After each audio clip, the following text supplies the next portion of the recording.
Santang gulay na raw ang 56 anyos na si Alma. Oktubre nitong nakaraang taon, nakaratay lang siya sa kama. Ang buhay niya, tinaningan na. Si Alma kasi na-diagnose ng stage 4 colon cancer. Physically draining, mentally draining, emotionally draining siya, lalo-lalo sa finances. Pero makalipas lang ang halos isang taon, si Alma, heto, patuloy na lumalaban at unti-unti na raw niyang tinatalo ang cancer. Ang kanya raw naging sandata ang araw-araw na pag-inom at pagkain ng isang gulay na libre niya lang daw napipita sa kanilang bakuran.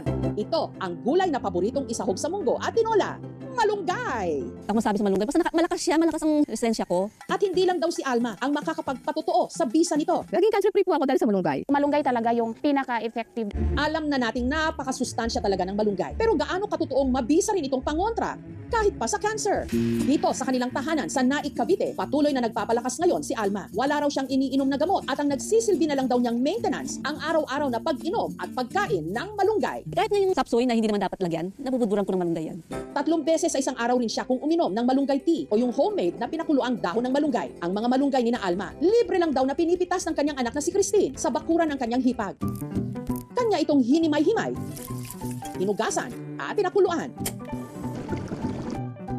Tinitis ko ng lahat ng pait kasi yun ang maganda sa katawan. Setyembre nitong nakaraang taon, nung bigla raw bumagsak ang katawan ni Alma. Nawala ko ng gana, unti-unti ako nangangayayat. Suka lang ng suka. Sabi ko, naktalin mo na ako sa ospital. Hanggang sa nalaman niya na maliban sa kanyang diabetes, meron na pala siyang stage 4 colon cancer. Kitang-kita ko talaga sa ultrasound. Maliit pa sa butas ng lapis, yung dadaanan na lang ng pagkain ko. Nakatakip na yung mga bukol-bukol.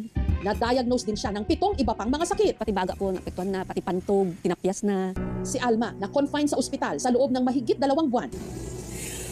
At kasabay ng paghina ng kanyang katawan, ang paglobo ng kanilang hospital bill. Sobrang draining siya kasi umabot po kami ng 1.7 million. Dahil sa lumalaking gastos, nagdesisyon na ang mag-anak na sa bahay na lang magpagaling si Alma. Dito na rin siya kumapit sa herbal medicine. Kahit naman mahilig talaga ako sa malunggay, kalaman ko rin na maraming benepisyo yung malunggay. Matapos ang isang buwan na wala raw mintis na pag-inom ng katas ng malunggay, napansin daw nila ang pagbabago kay Alma. Anong balik yung lakas niya, pati yung glow niya, parang mas gumanda pa siya kaysa sa dati.